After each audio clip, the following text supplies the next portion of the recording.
का जो हमारा टॉपिक है that is geometric design of runway. ये बहुत इजी टॉपिक है, मैक्सिमम इसमें थियोरेटिकली सब कुछ है। सिर्फ एक टॉपिक है जिसमें हम दो न्यूमेरिकल सॉल्व करेंगे, that is on rate of change of longitudinal gradient. बस बाकी ये सारा बहुत इजी है, थियोरेटिकल है, तो आप वो सुन लीजिए। तो ज्योमेट्रिक डिजाइन ऑफ रनवे हम कैसे करते हैं, मतलब ज्योमेट्रिक डिजाइन ऑफ रनवे मैं आपको अब बता देती हूँ पॉइंट बाय पॉइंट कि क्या आप कितना लोगे। ठीक, सबसे पहली चीज हम लेंथ देख लेते हैं। लेंथ हमारे रनवे की कितनी होनी चाहिए, what should be the design of the runway on basis of its length. Length अगर आपको याद हो, पहला ये लेक्चर जो हमने निकाला था वो था ऑन क्लासिफिकेशन ऑफ एयरपोर्ट्स। उसमें हमने क्लासिफिकेशन जब की थी based on A to E classification जब हमने की थी, उसमें हमने अपनी बेसिक रनवे लेंथ दे दी थी। ठीक है, वो अगर मैं आपको दिखा दूं ऐसा कुछ था। इसमें हमने अपनी बेसिक रनवे लेंथ जो है वो नोट कर दी थी। ठीक है, तो based on this classification of ICAO हमारी जो लेंथ ऑफ एयरपोर्ट्स हैं वो स्पेसिफाई हो जाती है। आपको क्लास ऑफ एयरपोर्ट स्पेसिफाई करना है, whether you have type A B C D E और E टाइप ऑफ एयरपोर्ट, तो आपको वो वहां पर स्पेसिफाई हो जाएगी लेंथ। ठीक है, length of what, length of runway. ठीक है, उसके बाद ये कौन सी लेंथ ऑफ रनवे है, basic runway length. Basic runway length हमें फिर कैसे निकलती है एक्चुअल रनवे लेंथ, जब हम इसमें बेसिक रनवे लेंथ में जब हम ऐड करते हैं फिर corrections due to temperature, corrections due to elevation, corrections due to gradient, जब हम वो इसमें ऐड करते हैं तो हमें क्या निकल जाती है, हमें एक्चुअल रनवे लेंथ निकल आती है। ठीक है, तो ये था हमारा लेंथ का कॉन्सेप्ट। इसके बाद दूसरा ज्योमेट्रिक डिजाइन ऑफ रनवे में हमें देखना है longitudinal plus effective gradient. Effective gradient क्या है, ये आपने करेक्शंस में देख लिया होगा, जब हमने करेक्शन ऑफ ग्रेडियंट कर दिया वहां पर आपने इफेक्टिव ग्रेडियंट देख लिया कि होता क्या है। अब हम अगर लॉन्गिट्यूडनल ग्रेडियंट की बात करें, longitudinal gradient is nothing but simply tan theta. Tan theta मतलब y/x, ये आपका लॉन्गिट्यूडनल ग्रेडियंट है। ठीक है, तो लॉन्गिट्यूडनल ग्रेडियंट आपके रनवे का जितना इंक्रीज होगा, जितना आपका थीटा का वैल्यू इंक्रीज होता जाएगा, उतनी आपकी रिक्वायर्ड रनवे लेंथ भी इंक्रीज हो जाएगी। Means longitudinal gradient is directly proportional to the runway length. ठीक है, जितना आपका लॉन्गिट्यूडनल ग्रेडियंट ज्यादा, उतनी आपकी रिक्वायर्ड रनवे लेंथ ज्यादा। और ये जो हमारा लॉन्गिट्यूडनल ग्रेडियंट है ये इफेक्ट करता है the performance of our aircraft. ठीक है, अब ICAO ने क्या किया है, ICAO ने इफेक्टिव ग्रेडियंट के लिए भी हमें कुछ वैल्यूज दिए हैं एंड लॉन्गिट्यूडनल ग्रेडियंट्स के लिए भी कुछ वैल्यू दिए हैं। जो हमने इस क्लासिफिकेशन में ये ग्रेडियंट्स के वैल्यू दिए थे, these were of longitudinal grade. तो आप देख सकते हो ICAO ने बोला था एयरपोर्ट A के लिए आपका maximum longitudinal gradient 1.5, similarly for B 1.5, for C 1.5, D के लिए 2, E के लिए 2। ठीक है, और इफेक्टिव ग्रेडियंट का क्या वैल्यू दिया है ICAO ने, ABC के लिए इफेक्टिव ग्रेडियंट का वैल्यू ICAO ने 1% दिया है और D और E के लिए 2% दिया है। मतलब D और E के लिए आपका लॉन्गिट्यूडनल ग्रेडियंट भी सेम है एंड आपका इफेक्टिव ग्रेडियंट भी सेम ही होता है। ठीक है, सिर्फ ABC के लिए आपके लॉन्गिट्यूडनल और इफेक्टिव ग्रेडियंट में डिफरेंस होती है। तो ये था हमारा लॉन्गिट्यूडनल और इफेक्टिव ग्रेडियंट। तीसरी चीज जो अब हम इसमें देख लेते हैं, third thing, that is our safety area. Safety area क्या होता है, सेफ्टी एरिया ये होता है जो आपका रनवे है, आपका रनवे एनक्लोज्ड होता है इन अ सर्टेन एरिया। मान लीजिए ये जो है ये आपका रनवे है, ये एनक्लोज्ड होता है with in a certain area जिसको आप सेफ्टी एरिया कहते हो। ठीक है, ये एक एरिया ऐसा होता है जो क्लियर किया हुआ होता है, इसमें आपको कोई वेजिटेशन नहीं होगी, कोई बिल्डिंग नहीं होगी, कोई टावर नहीं होगा। ठीक है, क्लियर किया होता है, ड्रेन्ड किया होता है, मतलब ये एरिया आपका वाटर लॉक्ड नहीं हो सकता। This area can not be water locked. ठीक है, एक तो वाटर लॉक नहीं हो सकता, ड्रेन किया हुआ होता है। ठीक है, क्लियर किया होता है और ग्रेड किया हुआ होता है, एक स्पेसिफिक ग्रेड पे ये हमारा एस्टैब्लिश्ड होता है सेफ्टी एरिया। ठीक है, इसमें स्ट्रक्चरल पेमेंट भी होती है। कौन सी स्ट्रक्चरल पेमेंट, मतलब हमारा ये रनवे इसमें होता है।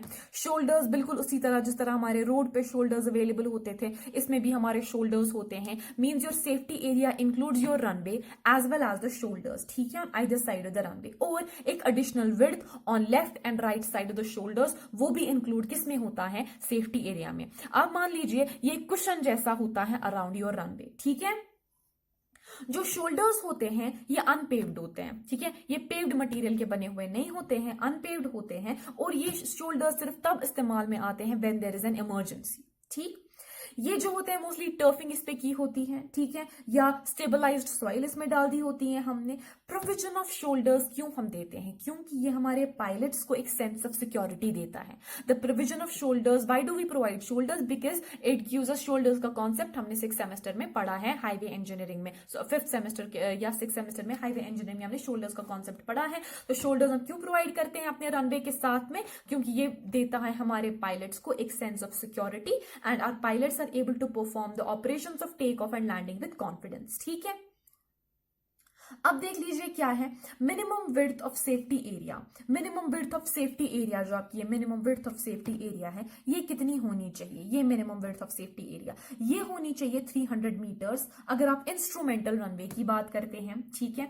और अगर आप नॉन इंस्ट्रूमेंटल रनवे की बात करते हैं, नॉन इंस्ट्रूमेंटल रनवे के लिए आपकी जो ये विड्थ है minimum width of safety area वो 150 मीटर्स होती है। किस किस के लिए? Type A, type B, type C of airports के लिए, और 78 मीटर्स होती हैं type D and type E airports, ठीक है। But these are minimum widths, मतलब इससे कम विड्थ आप प्रोवाइड नहीं कर सकते। मतलब अगर हम यहां पर देख लें टाइप ए, टाइप बी और टाइप सी में 100 मीटर्स का जो हमारा रनवे है it would coincide with the width of the clear way, क्योंकि क्लियर वे की विड्थ भी हम 150 मीटर्स ही लेते हैं, ठीक है। तो इंस्ट्रूमेंटल रनवेज में 300 में इंस्ट्रूमेंटल और नॉन इंस्ट्रूमेंटल रनवेज क्या होते हैं ये डिस्क्रिप्शन बॉक्स में मैं डेफिनेशन डाल देती हूं, ठीक है।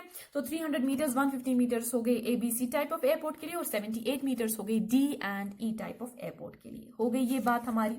इसके बाद जो लेंथ एरिया है, लेंथ एरिया हमारी रनवे का जो है it should extend 60 metres beyond the runway on its either end. मतलब ये अगर हमारा रनवे है तो इसको यहां से 60 मीटर की क्लियरेंस, यहां से 60 मीटर की क्लियरेंस, इससे ज्यादा जो एक्सटेंड होना चाहिए इसका रनवे का सेफ्टी एरिया, ठीक है। मान लीजिए ये मतलब जो टोटल लेंथ हमारे सेफ्टी एरिया की है what will be that equal to? That will be equal to the length of the runway plus this 60 plus this 60। मतलब ये हमारा सेफ्टी एरिया कुछ ऐसा हो जाएगा, जहां पर इसकी विड्थ अगर हम इंस्ट्रूमेंटल रनवे की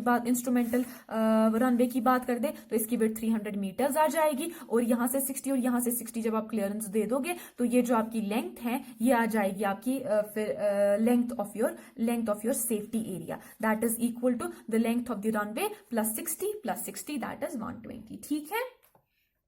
आप अगर क्या करते हो, अगर अब आपको स्टॉप वे प्रोवाइड करना होता है, जिसका कॉन्सेप्ट हमने स्टॉपिंग इन इमरजेंसी वाले केस में देखा था, अगर आपको स्टॉप वे प्रोवाइड करना है तो जो लैंडिंग स्ट्रिप है आपकी सेफ्टी एरिया की, जो लैंडिंग स्ट्रिप है that should extend a distance of 60 metres beyond the stopway. मतलब क्या? मतलब अगर हमारा ये रनवे है इसमें हमने अपनी स्टॉप वे को प्रोवाइड कर दिया, मतलब यहां से फिर आपको 60 मीटर्स की डिस्टेंस के बाद एक्सटेंड करना है अपना क्लियर वे, ओके। तो यहां से 60 मीटर्स, तो यहां से फिर आप इस स्टॉप वे को इंक्लूड करने के बाद आप अपना डिस्टेंस लेते हो क्लियर वे का। मतलब if this is our stop way, if this our runway, तो स्टॉप वे के एंड से आप 60 मीटर्स लेते हो और अपना क्लियर वे का बाउंड्री डाल देते हो, ठीक है। ये हो गया। अब अगर इसी में एक थोड़ी नीट डायग्राम आपको बना दूं, एक प्लान डायग्राम मैं आपको दिखा दूं कि प्लान में आपको एक ऐसा दिखेगा, तो वो देख लीजिए। ये मैं ओवरऑल क्लियर वे अपना दिखा रही हूं आपको। ये हमारा हो गया पेमेंट जो कि हमारा रनवे है, ठीक है। ये हमारे शोल्डर्स हो गए, ग्रीन पेन से मैं बना देती हूँ। ये हमारे शोल्डर्स हो गए, ठीक है। ये टर्फ्ड होते हैं इसीलिए मैंने आपको ग्रीन पेन से दिखा दिए, ठीक है। ये हो गया हमारा शोल्डर। यहां से अब हमारा ये एक्सटेंडेड पोर्शन है of or what we call as the safety area, ठीक है। तो ये देख लीजिए, ये 60 मीटर्स की हम डिस्टेंस छोड़ देते हैं, ये 60 मीटर्स की डिस्टेंस छोड़ देते हैं, ठीक है। तो अब देख लीजिए ये जो आपका ये रनवे का सेफ्टी एरिया है एंड ये पूरा ये एक्सटेंडेड रनवे सेफ्टी एरिया है, और जो ये आपका पूरा पोर्शन है दिस एंटायर जो मैंने रेड पेन से दिखाया ये पूरा आपका सेफ्टी एरिया है, ठीक है। So this is your pavement, this is your shoulder. 60 metres की डिस्टेंस छोड़ के आप अपनी जो रनवे का सेफ्टी एरिया है वो एक्सटेंड कर देते हो, ठीक है। तो इसकी जो आप विड्थ लेते हो वो लगभग 300 मीटर्स लेते हो, जो हमने पहले बोल दी, ठीक है। तो this is about our safety area, ठीक है। ये सेफ्टी एरिया क्यों प्रोवाइड करते हैं? एज द नेम सजेस्ट्स, ताकि हमारे पायलट्स को एक सेंस ऑफ सिक्योरिटी मिल सके एंड वो टेकिंग ओवर लैंडिंग के ऑपरेशंस कॉन्फिडेंस से कर पाए, ठीक है। इसके बाद हम क्या देखते हैं नेक्स्ट, जो हमारा पॉइंट 4th इन ज्योमेट्रिक डिजाइन हमें देखना है that is the side distance. Side distance का कॉन्सेप्ट हमने हाईवे इंजीनियरिंग में बहुत ज्यादा पढ़ा होगा, तो वहां पर हम देख लेते हैं साइड डिस्टेंस क्या होती है। जनरली साइड डिस्टेंस की कोई रेस्ट्रिक्शंस नहीं होती है, एज जो लॉन्गिट्यूडनल ग्रेडियंट्स हम प्रोवाइड करते हैं वो हम ज्यादा स्टीप प्रोवाइड नहीं करते, वो जेंटल होते हैं। तो जब हमारे लॉन्गिट्यूडनल डिस्टेंस के जो हमारा लॉन्गिट्यूडनल ग्रेडियंट है जब वो हमारा जेंटल है, it's not steep, it's gentle, तो हमें साइड डिस्टेंस की कोई प्रॉब्लम नहीं होगी। अब अगर आप स्टीप लॉन्गिट्यूडनल ग्रेडियंट्स प्रोवाइड करते हो तो इस पॉइंट पे आपको क्या हो जाएगा, इस पॉइंट पे अगर आप इस पॉइंट पे अपना एयरक्राफ्ट ले जाते हो तो इस पॉइंट पे आपको साइड डिस्टेंस की प्रॉब्लम हो जाएगी, क्योंकि ये वाला पोर्शन जो है ये दिखेगा नहीं। लेकिन अगर आपका जेंटल लॉन्गिट्यूडनल ग्रेडियंट है तो आपको साइड डिस्टेंस की प्रॉब्लम होती नहीं है, ठीक है। अब क्या लेकिन चांसेस होते हैं कोलिजन के एयरक्राफ्ट पे, कहां पर एयरक्राफ्ट कोलिजन का ससेप्टेबल कोलिजन के कहां पर होता है, उस पॉइंट पे जहां पर दो रनवेज या एक रनवे एक टैक्सीवे इंटरसेक्ट करता है। मतलब जहां पर आपके दो रनवेज इंटरसेक्ट करेंगे या एक रनवे और एक टैक्सीवे इंटरसेक्ट करेगा, ऑब्वियसली वहां पर कोलिजन के चांसेस बढ़ जाते हैं, ठीक है। तब आपके कोलिजन के चांसेस बढ़ जाएंगे अगर आपने सफिशिएंट साइड डिस्टेंस प्रोवाइड ना की। अब रिकमेंडेशंस क्या है हमारी साइड डिस्टेंस के लिए, वो देख लीजिए। अगर आपका type airport A, type airport B, type airport C है, ठीक है, 3 टाइप्स ऑफ एयरपोर्ट्स हैं आपके पास, ठीक है। तो इन 3 एयरपोर्ट्स के लिए साइड डिस्टेंसेस की क्या रिकमेंडेशंस दी गई हैं, वो ये दी गई हैं कि अगर ये आपकी रनवे की लेंथ है, ठीक है, तो इस रनवे की लेंथ को मैं, this is the length of your runway, इसको मैं बिल्कुल हाफ में अगर डिवाइड करती हूँ, सो this is L/2, this is L/2। तो ABC के लिए क्या होना चाहिए आपको, 2 points 3 meters above the surface of runway should be mutually visible from a distance equal to half the runway length। मतलब जो आपकी ये रनवे लेंथ है इसमें आपके 2 पॉइंट्स, अगर मैं 2 पॉइंट्स लेती हूं इसमें which are 3 meters above the ground, तो वो आपको विजिबल हो जाने चाहिए। अगर आप इस L/2 में कहीं पर भी स्टैंड करते हो तो 3 मीटर अबाव का पॉइंट आपको म्यूचुअली विजिबल होने चाहिए, दोनों पॉइंट्स आपको विजिबल होने चाहिए। These 2 points are at a distance of 3 meters above the ground, ठीक है। When you are in distance L/2 आपको ये 2 पॉइंट्स क्लियरली विजिबल होने चाहिए। ये था ABC के लिए। अब अगर हम D और E टाइप ऑफ एयरपोर्ट्स की बात कर ले, उसमें आपको क्या देखना है, इसी L/2 में, with in this distance of L/2 आपको क्या देखना है, अनऑब्स्ट्रक्टेड लाइन ऑफ साइट आपकी होनी चाहिए। मान लीजिए आप हो 3 मीटर हाई, मतलब आपका 3 मीटर अबव द रन पे, ठीक है, 3 मीटर अबव द रन वे आपका कोई भी पॉइंट है। सपोज ए पिंक पॉइंट जो है this is 3 meters above the runway, 3 meters above the runway. इस 3 मीटर पॉइंट से आपको 2 metre points above the runway easily visible होने चाहिए। मतलब अगर आप इस L/2 की डिस्टेंस में हो, विद इन दिस L/2 अगर कोई object 3 metre above the runway पे है तो the line of sight from any point, the line of sight, जो line of sight 3 metre above the runway के पॉइंट से आपको होगी, उस लाइन ऑफ साइट से आपको 2 meters के objects which are above the runway आराम से विजिबल होने चाहिए। ये कुछ ऐसी बात है, अगर ये आपका L/2 में ये ऑब्जेक्ट है और ये 3 meters लॉन्ग है, तो इसकी जो ये लाइन ऑफ साइट है, इसकी लाइन ऑफ साइट में आपको 2 मीटर, आप ये देख लीजिए, ये आपका 3 मीटर लॉन्ग है, 3 मीटर लॉन्ग ऑब्जेक्ट है कोई, तो इसकी जो लाइन ऑफ साइट है वहां से आपका 2 मीटर लॉन्ग ऑब्जेक्ट जो है इसकी लाइन ऑफ साइट में वो इसको दिखना चाहिए without any obstructed view with in the length of L/2, ठीक है। ये थी हमारी साइड डिस्टेंस। इसके बाद हम क्या देखते हैं, नेक्स्ट चीज वो हम देखते हैं विड्थ। वील सी नेक्स्ट थिंग जो हमें देखनी है, दैट इज विड्थ। अब विड्थ क्या है, विड्थ जो है हमारे जो हमारा रनवे है, ये ऐसा रनवे, लेंथ तो हमने टाइप ऑफ द एयरपोर्ट के हिसाब से देख ली थी, विड्थ भी टाइप ऑफ एयरपोर्ट हमारा स्पेसिफाई कर लेता है। विड्थ ऑफ रनवे पेमेंट अगर ये देखोगे, so it varies from 18 meters to 45 meters according to the classification of ICAO, ठीक है, depending on the type of the airport. अब जो मिडवे है हमारी रनवे का, मान लीजिए ये हमारी रनवे है, इस रनवे की जो मिडवे है that is governed by the following 2 considerations। हमें 2 considerations उसके लिए करनी पड़ती हैं। कौन कौन सी, सबसे पहले एयर ट्रैफिक। ये आपको याद रखना है, ये मान लीजिए ये आपकी जो रनवे है ये इसकी सेंटर लाइन है, ठीक है।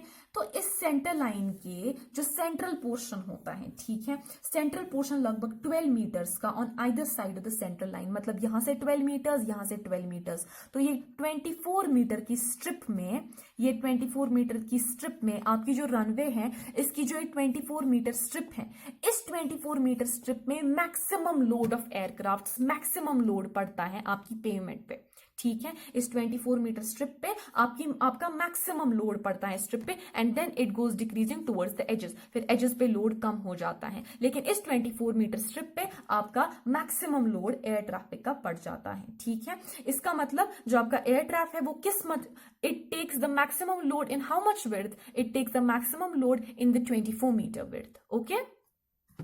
उसके बाद क्या है, आउटर मोस्ट एज। उसके बाद जो हम विड्थ में दूसरी चीज देखेंगे वो हम देखेंगे आउटर मोस्ट एज। जो outermost part of the machine है लार्जेस्ट एयरक्राफ्ट्स की, अगर आपने देखा होगा जो एयरक्राफ्ट्स होते हैं उनकी जो विंग्स हैं, उनके विंग्स के नीचे बड़े बड़े फैंस लगे हुए होते हैं, ठीक है। So those are the outermost machines of the aircrafts, ठीक है। तो जो हमारे एयरपोर्ट पे, मान लीजिए ये पूरा पेज हमारा पेमेंट है और हमारा एयरक्राफ्ट है, ये उसकी विंग्स हैं, इन विंग्स के नीचे हमारे वो बड़े फैंस लगे होते हैं और ये हमारे एयरक्राफ्ट की बॉडी है, ठीक है। तो हमें क्या मतलब, ये यूज कर रहा है ये एयरपोर्ट हमारी पेमेंट को, ठीक है। तो जो शोल्डर्स हैं ये हम लूज सॉइल का बनाते हैं, टर्फिंग करते हैं, स्टेबलाइजिंग सॉइल में को डाल देते हैं इनमें, ठीक है। अगर ये प्रिकॉशन, शोल्डर्स का प्रिकॉशन हमने नहीं लिया होता, मतलब इसमें हमने जो टर्फिंग है वो नहीं की होगी एक्सेट्रा, तो जो लूज मटेरियल है इन शोल्डर्स से वो क्या हो जाएगा, वो हमारे इन फैंस में चला जाएगा जो इन विंग्स के नीचे होते हैं, ठीक है, इन मशीन्स में चला जाएगा और वो उन मशीन्स को डैमेज कर देगा, ठीक है। तो जो डिस्टेंस है बिटवीन दी आउटर इंजन जो ये आउटर इंजन है हमारी मशीन का, इससे जो डिस्टेंस है of a large jet transport and the longitudinal axis, मतलब इस पॉइंट से, एयरक्राफ्ट के इस पॉइंट से इस पॉइंट तक जो आपकी डिस्टेंस है, दैट इज अबाउट 13.5 मीटर्स, मतलब 13.5 मीटर्स प्लस 13.5 मीटर्स, उससे ग्रेटर आपको प्रोवाइड करनी है अपनी विड्थ ऑफ द पेवमेंट, ठीक है, और उसके बाद आपको अपने शोल्डर्स प्रोवाइड करने हैं, ठीक है। तो ये था हमारा विड्थ। तो इस विड्थ में आपको ये चीज याद रखनी है कि जो आपको ये outermost part of edge of the aircraft है, it should not extend beyond your pavement width, क्योंकि मान लीजिए ये आपका एयरक्राफ्ट है और ये इतनी विड्थ में है, मतलब ये आपके पेमेंट की विड्थ से ज्यादा है, मतलब ये शोल्डर्स को भी, इसके जो आउटर मोस्ट पार्ट्स है वो शोल्डर्स को भी इंक्लूड करते हैं। तो जब आपका एयरक्राफ्ट चलेगा, इसके अंडर जो ये फैंस होते हैं, ये हमारे जो शोल्डर्स की लूज सॉइल होती है वो इनके अंदर चली जाती हैं और हमारा जो ये एयरक्राफ्ट है इसमें फेलियर आ सकता है। तो this was about the outermost edge of the aircraft, कि आपका जो outermost edge of aircraft है ये within the pavement limits आनी चाहिए। इनफैक्ट ये पेमेंट लिमिट से भी कम होना चाहिए, मतलब आपका पेमेंट जो है ये आपके एयरक्राफ्ट की विड्थ से ज्यादा होना चाहिए, ठीक है। So this was about it. अब हम नेक्स्ट देखते हैं। अब देख लीजिए, अब हम किसकी बात करते हैं, अब हम बात करते हैं ट्रांसवर्स ग्रेडियंट की। जिस तरह हम रोड में भी ट्रांसवर्स ग्रेडियंट प्रोवाइड करते हैं, बिल्कुल उसी तरह हम अपने एयरपोर्ट के पेवमेंट में भी ट्रांसवर्स ग्रेडियंट प्रोवाइड करते हैं। क्यों? ताकि हमारा ड्रेनेज का प्रॉब्लम ना हो जाए, ताकि हमारा वाटर पर्कुलेट ना हो जाए। तो देख लीजिए, ये आपका पेवमेंट है, ठीक है, ये आपका पेमेंट है, मान लीजिए ये आपका पेमेंट है। मैं एनहांस्ड दिखा रही हूँ, इतना स्लोप दिखेगा नहीं, एक्चुअल में आपको फ्लैटर ही दिखेगा। तो ये जो आपका पेवमेंट है, ये रनवे है जिस पे आपका एरोप्लेन रन करेगा, लैंडिंग स्ट्रिप है। As per ICAO A, B और C टाइप ऑफ एयरपोर्ट्स के लिए इसमें जो आपका ग्रेड है, ट्रांसवर्स ग्रेड, वो 1.5% तक होना चाहिए। मैक्सिमम ग्रेड आपका 1.5% तक होना चाहिए। जबकि D और E टाइप के एयरपोर्ट्स के लिए आपका ये ग्रेडियंट 2% का होना चाहिए। किसके लिए? डी और ई टाइप ऑफ एयरपोर्ट के लिए ये ग्रेडियंट 2% होना चाहिए और ABC के लिए 1.5% होना चाहिए, ठीक है। Minimum value of transverse gradient specify नहीं किया गया है, लेकिन अब ऐसे ही बाय एक्सपीरियंस इसमें इंजीनियर्स ने 0.5% रखा है कि 0.5% is the minimum value of gradient, इससे कम आप नहीं दे सकते हो ग्रेडियंट का वैल्यू, जबकि मैक्सिमम वैल्यूज ये है, ठीक है। तो ये हमने किस स्ट्रिप में प्रोवाइड कर दिया अपना ग्रेडियंट, ये हमने प्रोवाइड कर दिया। मान लीजिए हम टाइप ए एयरपोर्ट की बात कर रहे हैं, तो उस टाइम हमारी विड्थ क्या हो जाएगी रनवे पेवमेंट की? 45 मीटर्स। तो मैं ये रनवे की बात कर रही हूँ। पर्पल आप कंसिडर कर लीजिए, हम रनवे की बात कर रहे हैं। इसके बाद देखते हैं रनवे के इमीडिएट बाद हमारे शोल्डर्स आ जाते हैं। ठीक है, शोल्डर्स जो होते हैं ये सॉइल, लूज सॉइल के बने हुए होते हैं, मतलब ये ज्यादा अब्सॉर्बेंट होते हैं, क्योंकि ये पेमेंट है, ये शोल्डर है, सॉइल है, तो अब्सॉर्बेंट है, तो ये ज्यादा वाटर अब्सॉर्ब करेगा। इस वजह से हमें क्या करना है, इसका जो हमारा ग्रेडियंट है वो हमें रनवे के ग्रेडियंट से ज्यादा देना है, ताकि हमारी जो इसमें सॉइल है उसको अब्सॉर्ब करने का मौका न मिले। तो इसमें हम कितना ग्रेडियंट प्रोवाइड करते हैं, इसमें हम 2.5% ग्रेडियंट प्रोवाइड करते हैं। अपने शोल्डर्स में हम 2.5% ग्रेडियंट प्रोवाइड करते हैं। शोल्डर्स की जो डिस्टेंस होती है from the centre line of the runway that is 75 metres, मतलब टोटल यहां से यहां तक की लेंथ हमारी 150 मीटर्स हो जाएगी। ठीक है, ये थी शोल्डर्स की बात। ओके, ये ICAO ने हमें ये चीजें बोल के रखी है। उसके बाद जो नीचे वाला पोर्शन है, मीन शोल्डर्स के बाद का जो पोर्शन है हमारे पूरे इस स्ट्रक्चर का, इस क्रॉस सेक्शन का, रनवे का, ठीक है, उसमें हम देते हैं 5% का मैक्सिमम ग्रेडियंट, 5% का मैक्सिमम ग्रेडियंट। ठीक है, 5% से ज्यादा ये हमारा नहीं होना चाहिए। तो ये ओवरऑल जो हमारी विड्थ होती है ये 300 मीटर्स की होती है। ठीक है, तो लास्ट पोर्शन का जो आप ग्रेडियंट देते हो 5% का देते हो। ठीक है, और यहाँ पर फिर आपको एक डिच मिल जाती है जहां पे आपका पानी पर्कुलेट हो जाता है, and with suitable drainage procedures आप उस पानी को बाहर निकाल देते हो। तो आपको क्या अब पैटर्न याद रखना है, 1.5 for the runway, 2.5 for the shoulders and 5% for the remaining part. This was about the transverse gradient. अब देखते हैं हमारा लास्ट का part, that is the rate of change of longitudinal section gradient. अब rate of change of longitudinal gradient का मतलब क्या है, मान लीजिए आपका जो रनवे है, आप अपना रनवे ऐसे एक ग्रेडियंट पे दे रहे हो ऑफ थीटा वैल्यू, उसके बाद आप साथ में ही ऐसे डाउनवर्ड ग्रेडियंट प्रोवाइड कर रहे हो, फिर से एक अपवर्ड ग्रेडियंट, फिर से एक डाउनवर्ड ग्रेडियंट। आप देख रहे हो शार्प चेंजेस ऑफ ग्रेडियंट आपके हो रहे हैं। ये जो sharp changes of gradient, abrupt changes of longitudinal gradient आपका हो रहा है, इसकी वजह से प्रीमैच्योर लिफ्ट हो जाएगा आपका एरोप्लेन। मींस आपका जो एरोप्लेन है वो वक्त से पहले ही लिफ्ट हो जाएगा, जिस वजह से बहुत सारी प्रॉब्लम्स आ सकती हैं। जो जेट और सुपरसोनिक एयरक्राफ्ट्स हैं इनकी हाई लिफ्ट ऑफ स्पीड्स होती है। ठीक है, तो अगर वो प्री मैच्योर लिफ्ट हो गए, वक्त से पहले ही लिफ्ट हो गए, तो उस वजह से उनकी परफॉर्मेंस जो है वो कॉम्प्रोमाइज हो जाएगी और उनमें स्ट्रक्चरल डिफेक्ट्स आ सकते हैं। तो अब ये प्रिवेंट करने के लिए हम क्या करते हैं, हम वर्टिकल कर्व्स प्रोवाइड करते हैं। मान लीजिए कि हमने ऐसे A grade pay, this is ascending grade, this is descending grade, this is ascending grade, this is descending grade, तो हम क्या करते हैं, हम लॉन्ग वर्टिकल कर्व्स प्रोवाइड करते हैं। We provide vertical curves, either summit curves और वैली कर्व्स, हम वो प्रोवाइड करते हैं। ठीक है, तो ICAO ने बोला है कि आप 30 metre long vertical curve provide कर लीजिए अगर आपका type A, type B airport में rate of change of longitudinal gradient 0.1% है, अगर आपका टाइप C एयरपोर्ट के लिए rate of change of longitudinal gradient 0.2% है, और अगर आपका D और E एयरपोर्ट के लिए rate of change of longitudinal gradient 0.4% है। अगर आपके ये 3 rate of changes of longitudinal gradient है तो आप वर्टिकल कर्व प्रोवाइड कर दीजिए ऑफ 30 मीटर लेंथ। लेकिन अगर आपके का rate of change of gradient not more than 0.4 है, 0.4 से ज्यादा नहीं है, ठीक है, तो आप क्या करोगे, उस टाइम आपको समिट कर्व प्रोवाइड करने की, ये वर्टिकल कर्व प्रोवाइड करने की जरूरत नहीं है। So vertical curves are not required अगर आपकी चेंज, स्लोप की चेंज जो है that is not more than 0.4%। ठीक है, ठीक है, तो मतलब जो ये वाले परसेंटेज, अगर आपका ये rate of change of gradient है, ऑफ लॉन्गिट्यूडनल ग्रेडियंट है, तो आप वर्टिकल कर्व प्रोवाइड अगर ना भी करो तो ठीक है। लेकिन अब अगर आपके ग्रेडियंट्स 0.5%, 0.6% आ रहे हैं, 0.7% आ रहे हैं, तो उस टाइम आपको वर्टिकल कर्व प्रोवाइड करनी बहुत ज्यादा जरूरी पड़ जाती है। ठीक है, तो अब हम वो देख लेते हैं कि क्या है। देख लीजिए, ये आपका असेंडिंग ग्रेडियंट है ना, एंड ये आपका डिसेंडिंग ग्रेडियंट है। ये जो है this is the maximum grade change, इसको आप ए नाम रख लीजिए। ठीक है, this is the maximum grade change. अब यहां पर देख लेते हैं, this is the descending gradient, this is the ascending gradient, so this is also maximum grade change B. ठीक है, तो ये दो चीजें हमें इवेल्युएट करनी होती हैं। एक तो ये हमें पता होनी चाहिए, ये ए और बी का जो वैल्यू है, दिस ए एंड बी, ठीक है, मैक्सिमम ग्रेड चेंजेस के जो वैल्यू हैं, ये FAA ने हमें प्रोवाइड किए हैं। क्या, स्मॉल एयरपोर्ट्स के लिए आपका ये A और B का वैल्यू 2% है, और लार्ज एयरपोर्ट्स के लिए आपका ये A और B का वैल्यू, लार्ज एयरपोर्ट्स के लिए 1.5% है।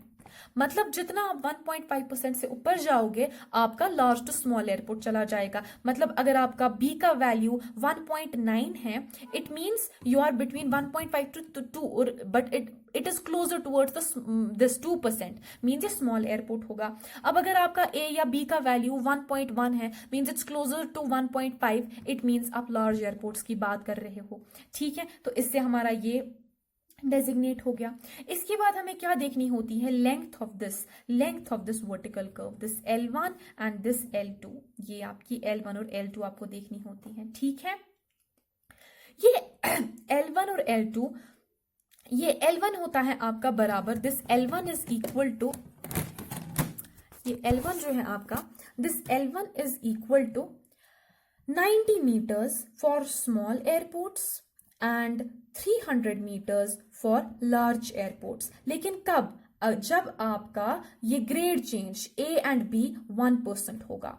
For A and B equal to 1%, आपका जो length of this vertical curve है, it is equal to 90 meters for small airports and 300 meters for large airports. और क्या हमें देखना होता है, distance between two successive points of grade intersection, मतलब this and this, these are the two successive points of grade intersection D, और हमें ये इवेलुएट करना होता है। तो ये भी FAA ने हमें बोला है कि जो ये D का वैल्यू है, it is equal to 75 times A plus B for small airports and 300 times A plus B for large airports. ठीक है, तो मतलब 3 न्यूमेरिकल एनालिसिस हमें इसमें करने पड़ते हैं। एक तो A और B ढूंढना होता है, that is maximum grade change. ठीक है, उसके बाद हमें ढूंढना होता है this D, that is the distance between two successive points of grade intersections, और उसके बाद हमें ढूंढना होता है L, that is this length of the vertical curve. ठीक है, तो ये 3 चीजें हमें जब मिल जाती हैं, हमारा ये rate of change of longitudinal gradient हमें आराम से निकल के आता है। तो नेक्स्ट लेक्चर में हम कोशिश करेंगे इस पे 2 न्यूमेरिकल सॉल्व करने की।